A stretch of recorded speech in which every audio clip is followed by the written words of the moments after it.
when you look out in nature, nature has created it such that it wants to reproduce. I mean, even when you look at a mango tree, you know, a mango tree starts with a seed been put in the soil, it grows, makes a tree. Thousands of mangoes grow on this tree. They fall to the ground. They either nourish the ground, or you could take the mango seed somewhere else, plant it in the ground, and it'll create another tree. So life wants to reproduce and grow. All right. Yeah. So the idea that somebody doesn't have urge, doesn't have libido, isn't natural in the sense of how nature works, especially if you have none. Now, everybody's levels are different. Right. Okay. And that's because everybody's hormonal levels are different. Everybody's biology is somewhat different biochemically as well, too. And so if you take somebody, like I was saying this on another interview that I was doing, when you look at male testosterone in 1980, it was around about 500. In the 1990s, it was around about 425. In the mid 2000s, it was somewhere around 325. And today it's around 250. Woo! Okay. Now, when I'm comparing that to the fact that ancient ancestors, they were walking around with a testosterone level between 1,000 and 1,500. Wow. Them nuts was They dropped. was turned. They would beat your ass. They was turned. You see what I'm saying? Like, yeah, we're drastically moving into the wrong literally direction. a quarter of the man. Yeah, so you got to understand, like I was saying this earlier, our hormones direct us in life. I mean, when we go through puberty, they change us. They morph us. They change our voice. They add hair on our bodies. For a man, it adds hair on your face. You know,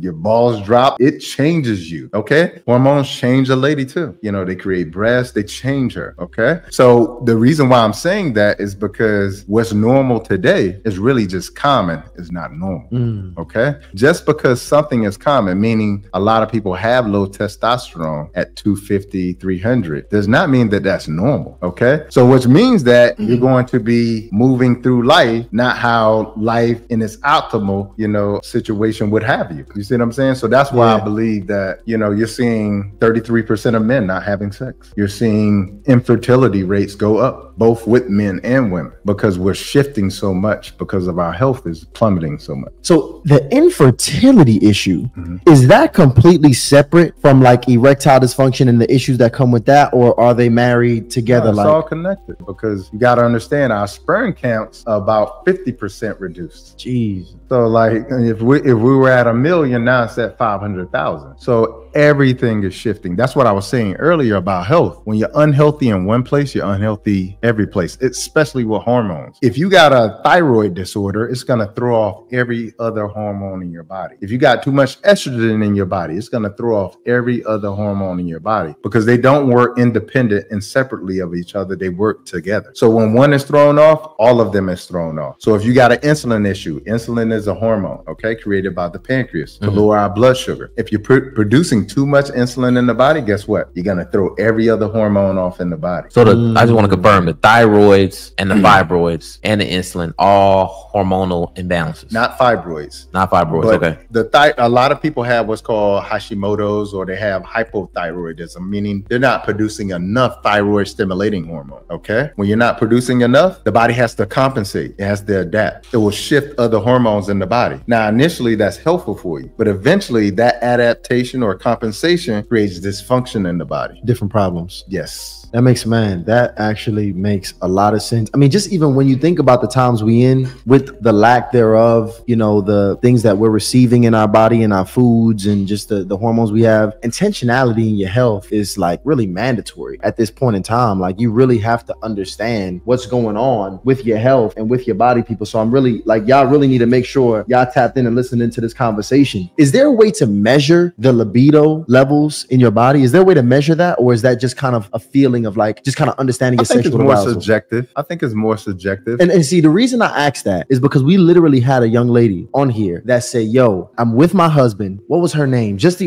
Coach Kent. Jack Star. Jack Star. She literally said, how long did she go without sex? She has sex every 6 months. It's been 9 years. She says about every 6 months she has sex, and it drives her crazy. Now, it wasn't that bad at first. Drives her crazy that they're not having sex more. That they're not having sex more. Okay. She wants to have sex. Okay, good. And she says literally, like, every day she battles. She says she wants to cheat. She fights it every single day because, by the way, good man, good husband. Just a natural human urge. But see, it wasn't like that originally. originally she stated. Yeah. It was like maybe they'll do it. I think it was leading into it. It was doing it a bit more often before the marriage, and then after the marriage is when it kind of Progressively had a very worse. much slow down. Okay, gotcha. But it is the issue. It's the erectile dysfunction though, because I think they may have had some experience with which I still don't know about this, the pellets or something in the hip. And I want to get into that, but see, where I want to start at is like she stated from the beginning, their sexual desires from the get-go wasn't really aligned. Like their libidos wasn't really matched from the get-go, and she accepted it because he was good, and it progressively got worse, not a really unaligned. Should somebody, I want to get your opinion, should somebody seriously consider somebody, assuming, let's be more specific, a young lady dating a guy, he's not as sexually active or,